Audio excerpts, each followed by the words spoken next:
गुरु प्यारी सात संगत जी वाहिगुरु। आप सबको हमारी तरफ से दोनों हाथ जोड़कर वाहिगुरु जी का खालसा वाहिगुरु जी की फतेह। आज का वीडियो आपके लिए बहुत ही चमत्कारी और लाभकारी सिद्ध हो सकता है, इसलिए कृपया वीडियो को जरूर देखें और अगर हो सके तो वीडियो को लाइक, शेयर और कमेंट ज्यादा से ज्यादा करें। साथ संगत जियो, जैसे कि हम सभी जानते हैं कि हर मनुष्य अपने जीवन में उन्नति, तरक्की और खुशहाली ही लाना चाहता है। कोई भी मनुष्य ये नहीं चाहता कि उसके जीवन में परेशानियां, दुख, दुश्मन, रोग आदि उत्पन्न हो। इन सब से हर इंसान आज के जमाने में बहुत दूर रहना चाहता है और हमेशा तरक्की की ओर ही बढ़ते रहना चाहता है। वो चाहता है कि मुझे हर चीज मिले और उसके साथ सुख, शांति और भजन सिमरन का भी मुझे प्रभु से आशीर्वाद मिले। वाहिगुरु जी का आशीर्वाद हम पर ऐसा बने कि हम कभी भी भक्ति से दूर ना हो। ये सब चीजें पाने के लिए इंसान पूजा पाठ, प्रभु की ओर ध्यान, अपने सदगुरु की ओर ध्यान, उनका भजन सिमरन, उनकी महिमा का गुणगान और इसके साथ साथ अपने जीवन में ज्यादा से ज्यादा मेहनत करता है ताकि वो अपना जीवन हंसी खुशी, आराम से और बड़े प्यार के साथ इज्जत से गुजार सके। लेकिन इस वक्त में सबसे बड़ी परेशानी यही आ रही है कि ना ही तो भजन सिमरन की ओर हमारा ध्यान लगता है, ना ही परमात्मा की ओर, ना ही वाहिगुरु जी की ओर। हर वक्त हमें टेंशन सताती रहती हैं, बहुत सारी परेशानियां हमारे जीवन में आगे बढ़ बढ़ कर आती हैं और हम उनका सामना नहीं कर पाते हैं। आज के जीवन में यही बस मुश्किलें आ रही हैं कि इंसान तरक्की तो करता है लेकिन उसे उसका फल उतना पूरा नहीं मिलता है। दिन भर मेहनत करने के बाद भी इंसान को बहुत कम मिलता है, जिससे वो संतुष्ट नहीं हो सकता, जिससे उसका घर खर्च, अपना सारा जीवन अच्छे से सभी संसाधनों के साथ नहीं चल सकता है। ये भी बहुत एक बड़ी परेशानी है आज के ज़माने की। तो इसके लिए आज हम लेकर आए हैं आपके लिए एक बहुत बड़ा उपाय, जो करोगे आप और आपको मिलेगी मन चाही दौलत, मन चाहा सब कुछ। इस सब के लिए जरूरी है मेहनत करने के साथ साथ अपने परमात्मा को याद करना, अपने परमात्मा के साथ जुड़े रहना। मेहनत तो आप कर ही रहे हो, लेकिन आप अपने परमात्मा को अगर भूल जाओगे तो आपको उसका फल पूरा नहीं मिलेगा, क्योंकि देने वाला तो परमात्मा है। हमारा जिंदगी का एकमात्र लक्ष्य है कि हम उस परमात्मा के साथ ही जुड़े रहें, वाहिगुरु जी के साथ जुड़े रहें और गुरुवाणियों के सभी हुक्मों का पालन करें, पाठ करें, भजन सिमरन करें, अपने परमात्मा को अपने अंदर इतना रमा लें, इतना समा लें कि एक पल भी हमारी जिंदगी का ऐसा ना हो जिसमें परमात्मा हमारे साथ ना हो। हम सबको हर दिन में 2 बार कम से कम जप जी का पाठ करना चाहिए। जप जी का पाठ करने से हमारे जीवन में जो जो चमत्कार होते हैं, हर दिन प्रतिदिन जो जो चमत्कार होते हैं, वो आज हम आपसे कहने जा रहे हैं। हम आपको एक सच्ची घटना जो किसी के जीवन में घटी है वो बताने जा रहे हैं कि वो सिर्फ दिन में 2 बार जाप जी का पाठ करता था, तो उसके जीवन में इतने चमत्कार हुए, इतने चमत्कार। ये कोई कहानी नहीं है, कोई साखी पुरानी नहीं है, ये आज के जीवन की साखी है और सच्ची घटना पर आधारित है।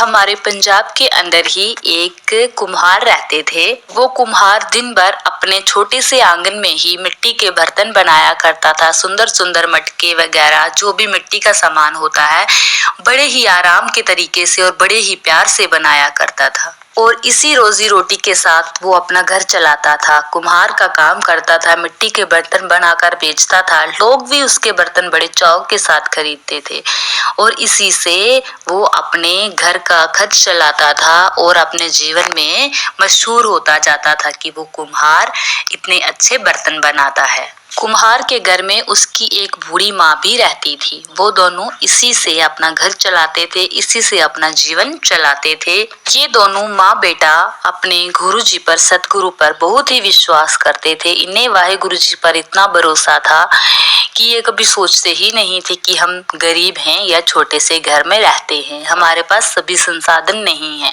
ये खुशी खुशी अपना जीवन बिताते थे। हर रोज प्रतिदिन ये गुरुद्वारा साहिब में जाते थे और वहां जाकर सेवा करते थे। कभी कभी वो कुम्हार तो इतना सोचता कि मैं इतनी मेहनत करता हूँ और इतनी मेहनत करने के बावजूद भी मुझे बहुत कम धन मिलता है। चाहे मेरे जितना भी सामान है वो बहुत ही मशहूर है, बहुत ही प्यारा है, सबको अच्छा लगता है, लेकिन मेरे पास धन आता कम क्यों है? आता तो है लेकिन कम क्यों आता है? मैं तो मेहनत भी करता हूँ, गुरुद्वारा साहिब भी जाता हूँ, परमात्मा को भी याद करता हूँ, फिर भी इतना कम।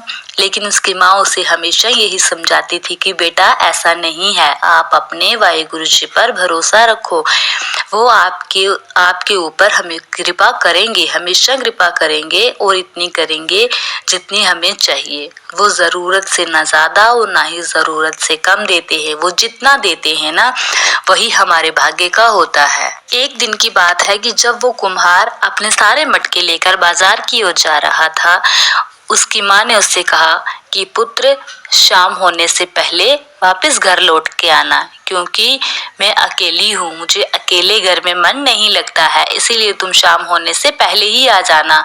तो उसने कुम्हार ने कहा ठीक है माँ, मैं शाम होने से पहले आ जाऊंगा।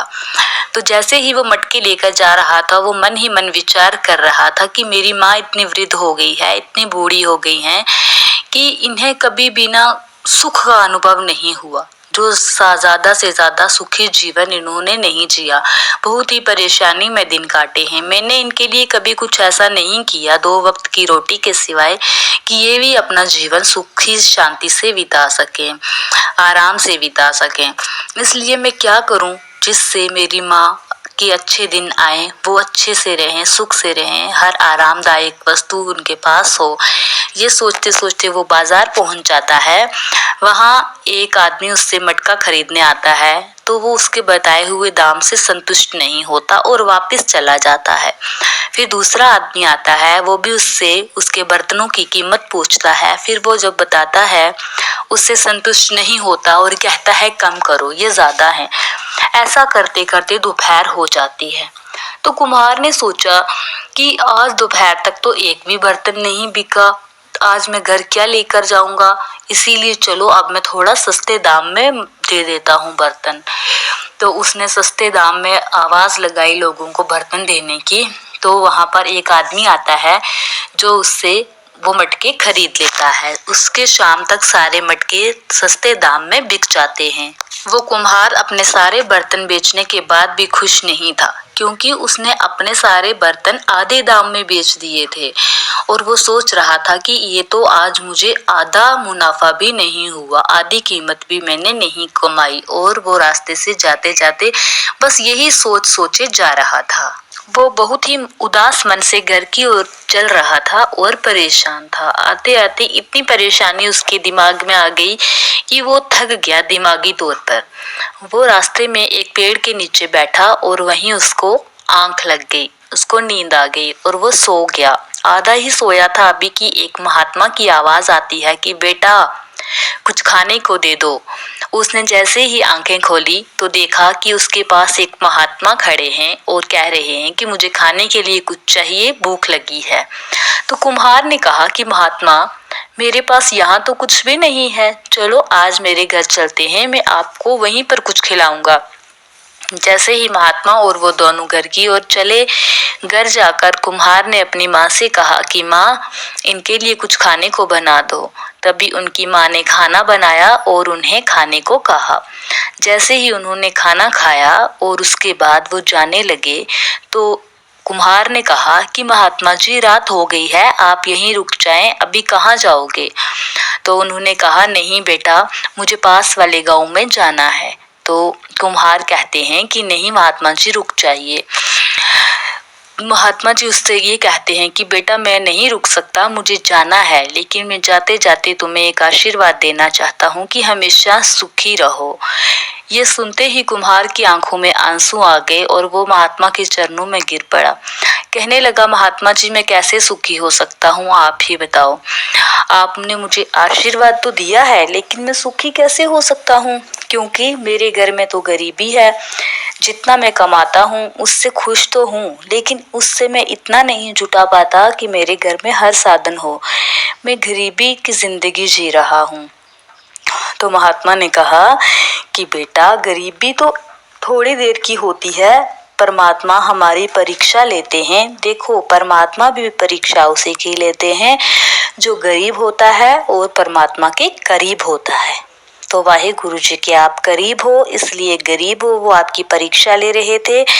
आज मैं आपको एक ऐसा मंत्र, एक ऐसा पक्का संकल्प, पक्की बात बताता हूँ जिससे आपकी गरीबी 100% दूर हो जाएगी।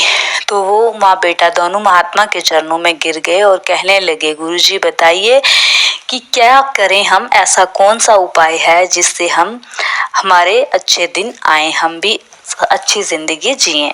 तो वो गुरुजी कहते हैं कि आप लोग बिना नागा किए सुबह शाम जपजी का पाठ किया करो। जपजी साहिब में इतनी शक्ति है कि आपको आपके जीवन में बहुत सारे चमत्कार और तब्दीलियां महसूस होंगी और बहुत जल्द होंगी। ये कहकर महात्मा चले गए। दोनों माँ बेटा सुबह और शाम को जपजी साहिब जी का पाठ करते और अपने परमात्मा का वाहिगुरु जी का धन्यवाद करते। ऐसा करते करते कुछ ही दिन बीते थे कि उसके आंगन में मटकों की इतनी अच्छी बनावट बनने लगी, इतने अच्छे मटके चमकने लगे गुरु की कृपा से कि ऐसा लगे कि वो मटके कहीं अच्छे मशीन में बहुत अच्छे कारीगर ने बनाए हैं। जब वो बाजार जाकर अब उन मटकों को बेचने लगा तो वो उनकी कीमत अगर कम बताता, बराबर की बताता, तो लोग उसे उससे ज्यादा कीमत में लेकर जाते। कोई कहता नहीं मुझे दे दो, मैं इसका इतना दाम दूंगा। दूसरा कहने लगा मुझे इतना दे दो, मैं इसका इससे ज्यादा दाम दूंगा। तो इस प्रकार उसके मटके इतने जल्दी बिकने लगे कि वो एक बहुत ही अमीर आदमी बन गया। और माँ बेटा दोनों ने जपजी साहिब का धन्यवाद किया और उनका पाठ कभी भी नहीं छोड़ा। वाहिगुरु के चरणों में वो रहते थे, उनकी शरण में अपने आप को समझते थे और जपजी साहिब का पाठ बिना नागा किए वो करते रहते थे और बड़ी श्रद्धा भाव से करते थे। उनके जीवन में इतने परिवर्तन हुए कि कुछ ही देर में, ये सच्ची घटना है, कोई कहानी नहीं है, कुछ ही देर में, कुछ ही समय में वो बहुत बड़े अमीर आदमी बन गए। उनकी इंडस्ट्रीज, फैक्ट्रीज चलने लगी और वो सबसे ज्यादा फेमस हो गए। मटके उनके आज भी लोग बड़े चाव के साथ खरीदते हैं क्योंकि उनके मटके गुरु की कृपा से ही चमकते हैं। तो कहने का अर्थ ये था कि जपजी साहिब के इतने अच्छे चमत्कार हैं। आप सब जिन लोगों के घर में भी गरीबी है, जो लोग भी अपने आप को परेशान समझते हैं, हर वक्त दुखी परेशान, दुश्मन उनका पीछा नहीं छोड़ते, रोग ही रहते हैं उनके घर में, वो सब लोग जपजी का पाठ करें। धन्यवाद। आप सभी का समय शुभ रहे। आप सबको हमारी तरफ से वाहिगुरु जी का खालसा, वाहिगुरु जी की फतेह।